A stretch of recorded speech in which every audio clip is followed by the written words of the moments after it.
అమరారామం అమరావతి ప్రదేశం మన చరిత్ర, ఆధ్యాత్మిక మరియు భక్తికి ప్రతీక.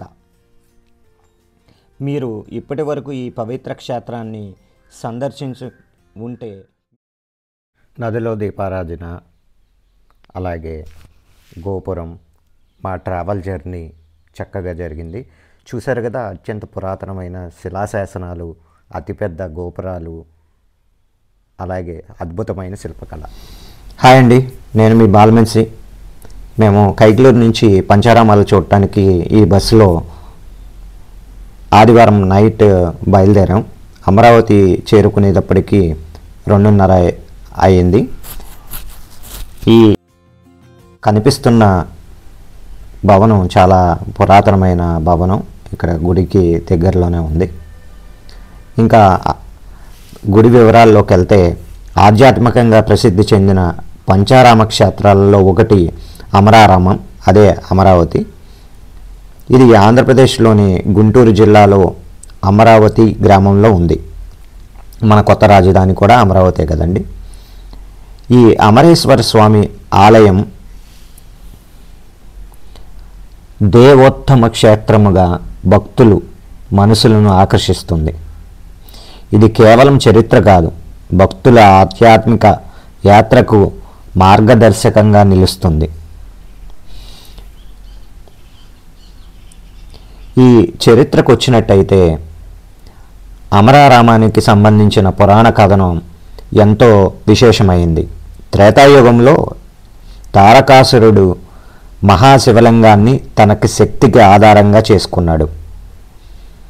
అప్పుడు దేవతలు కార్తికేయుడిని ప్రార్థించక, కార్తికేయుడు తారకాసురుడిని సంహరించిన తర్వాత ఆ మహాశివలింగాన్ని 5 భాగాలుగా విడగొట్టి 5 క్షేత్రాలలో స్థాపించాడని చెప్తారు.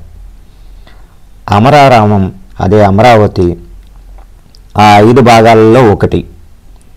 ఈ ఆలయం చోళులు, కాకతీయులు మరియు విజయనగర రాజవంశకులు పాలనా కాలంలో దీన్ని అభివృద్ధి చేశారు. చాలా అతిపెద్దమైన దేవాలయం అండి. ఇంతమంది రాజులు దీన్ని డెవలప్ చేశారు. అలాగే ఈ శిల్పకళ గురించి తెలుసుకోవాలనుకుంటే, ఈ అమరేశ్వర స్వామి ఆలయం ప్రత్యేకమైన శిల్పకళకు నిదర్శనం. ఇక్కడ శివలింగం తెల్లని రంగులో ఉండటమే కాకుండా, ఇది అమోఘమైన శిలలతో తయారైంది. మీరు చూస్తున్నారు కదండి, ఇక్కడ కృష్ణానది దగ్గరలో మనకి స్నానం చేసిన తర్వాత దీపాలు వెలిగిస్తున్నారు. అలాగే ఇక్కడ చాలామంది పంతులు సాలగ్రామ ఆశీర్వచనం కూడా ఇస్తున్నారు. మీరు చూడొచ్చు. ఇక్కడ మేము కూడా తెచ్చిన 365 ఒత్తులు, ఆవు నెయ్యి ఆర్ నువ్వుల నూనె యూస్ చేసి ఇక్కడ దీపారాధన చేసాము. మీరు చూస్తున్నది మేము చేసిన దీపారాధనే. అలాగే ఇక్కడ కృష్ణామాత ఆర్ కృష్ణవేణి విగ్రహం కూడా చూడొచ్చు.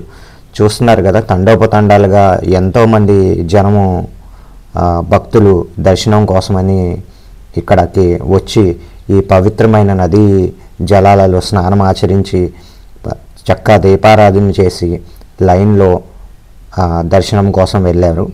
మేము కూడా అలాగే ఈ దర్శనం కోసం లైన్లో నించున్నాము. మీరు చూస్తున్నది ఈ గోపురాలండి, ఈ దేవాలయ గోపురాలు.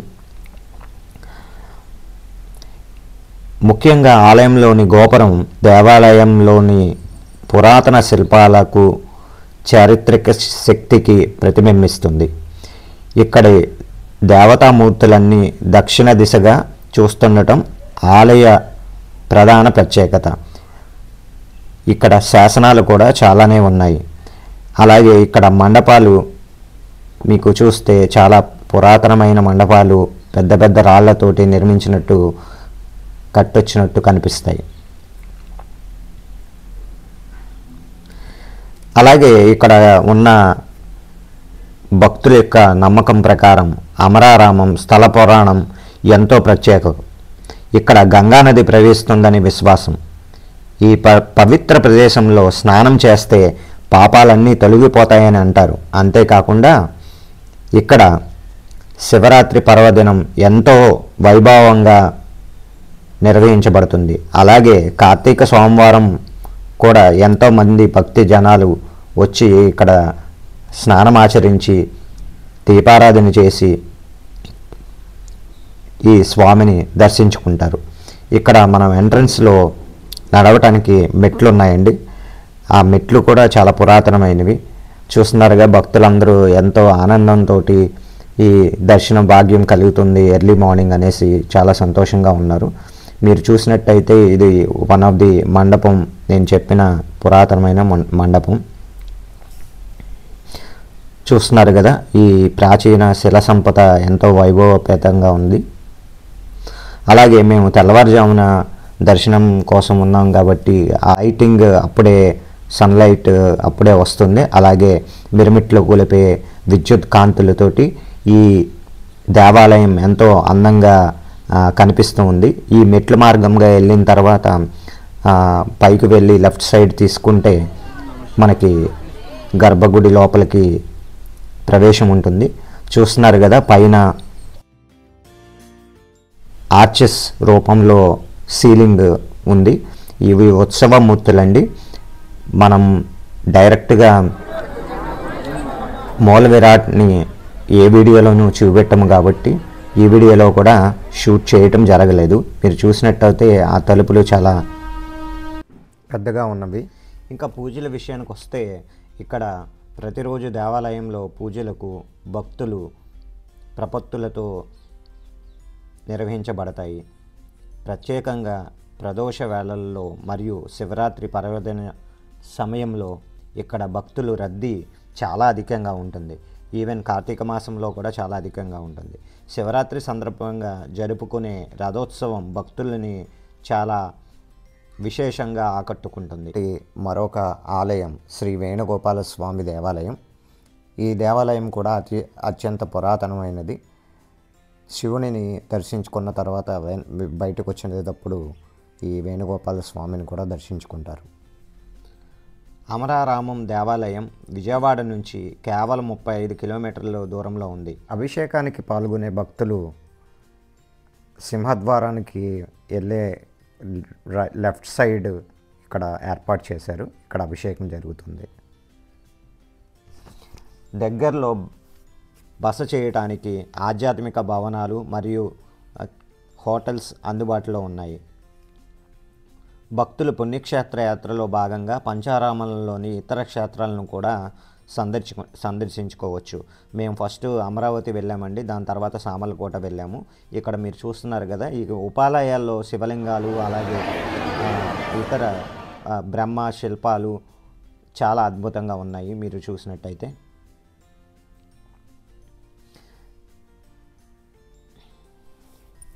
ఇక్కడ మీరు ఉపాలయాల యొక్క గోపురాలు చూడొచ్చు. లైటింగ్ తోటి చాలా అందంగా పెట్టారు. అలాగే గుడికి నలువైపులా శివుని యొక్క ప్రతిమలు ఉన్నాయి. ఈ దేవాలయంలో బ్యాక్ సైడ్ మీరు చూసినట్టయితే చాలా చుట్టూరు ప్రహరీ చాలా పెద్ద పెద్ద గోడలు ఉన్నాయి. అలాగే ఇక్కడ భక్తులు అనేక చోట్ల ధూపదీప నైవేద్యాలు పెడుతూ ఉన్నారు. ఈవెన్ దీపారాధన చేయడానికి ఒక ప్లేస్ అని కాదండి, చుట్టుపక్కల ఎక్కడ చెట్లు కనిపించినా అక్కడ చేస్తున్నారు. సో అంతా గుడి ఆవరణే కాబట్టి మనం ఎక్కడ ఆ పరమేశ్వరుడిని మొక్కిన మనకి ఆ ఫలితం అనేది వస్తుంది. అలాగే ఇది ఎగ్జిట్ వ్యూ అండి. ఈ ఎగ్జిట్ వ్యూ నుంచి బయటకు వెళ్ళిన వెంటనే మనము లడ్డు కౌంటర్ ఉంది. లడ్డు ప్రసాదానికి మనము ఇక్కడ టోకెన్ తీసుకుని ప్రసాదం తీసుకోవచ్చు. ఇక్కడ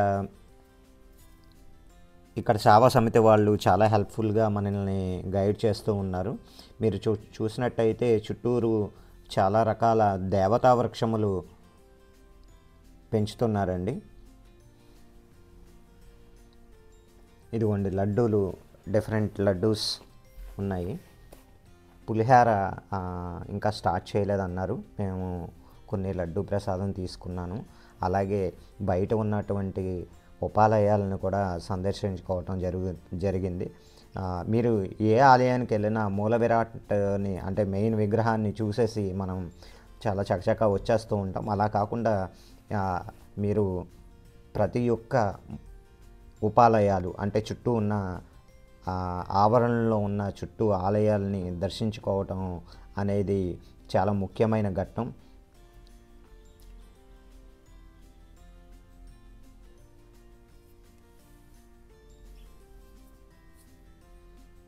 ఇక్కడ చూస్తున్నారు కదా, ఈ నాగేంద్రుడు వైబ్రేట్ అవుతూ ఉన్నారండి. మేము వెళ్ళి చూసేటప్పటికి చాలా ఆశ్చర్యం అనిపించింది. అది ఊగుతూ ఉన్నట్టు ఉంది కదా. మేమందరం ఒక్క క్షణంగా చాలా ఆశ్చర్యం అనిపించింది. తర్వాత ఎవరో ఒక ఆయన ఒక భక్తుడు చెప్తా ఉన్నారు, వెళ్ళి పూజ చేసేటప్పుడు దానికి టచ్ అవ్వటం వల్ల పర్సన్ అలా వైబ్రేట్ అవుతుందని. ఒక క్షణంగా ఒళ్ళు జలధరించింది. చూసిన వెంటనే ఏంటి ఈ నాగపాము విగ్రహం వైబ్రేట్ అవుతుంది ఏంటనేసి, ఊగుతుంది అనిపించి.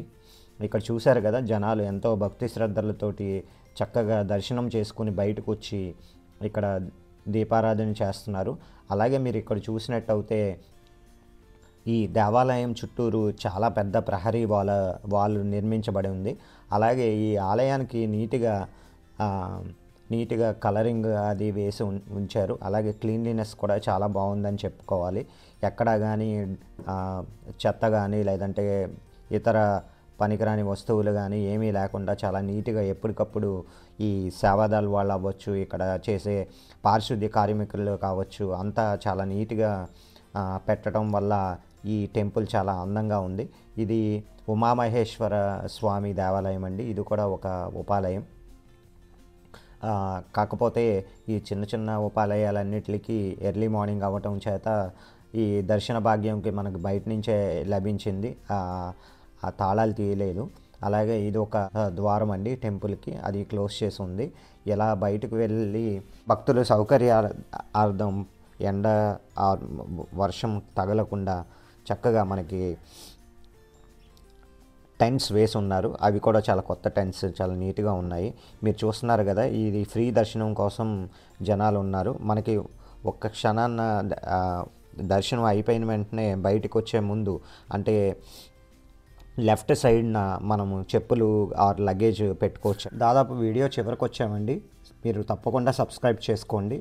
కొన్ని లక్షల మంది సబ్స్క్రైబ్ చేసుకోకుండా మా ఛానల్ చూస్తున్నారు. మీరు సబ్స్క్రైబ్ చేసుకుంటే మాకు ఇంకా రీచ్ ఉంటుంది. ఇంకా అమరారామం, అమరావతి ప్రదేశం మన చరిత్ర, ఆధ్యాత్మిక మరియు భక్తికి ప్రతీక. మీరు ఇప్పటి వరకు ఈ పవిత్ర క్షేత్రాన్ని సందర్శించి ఉంటే మీ అనుభవాలను కామెంట్ చేయండి. మరిన్ని వీడియోల కోసం మా ఛానల్ తప్పకుండా సబ్స్క్రైబ్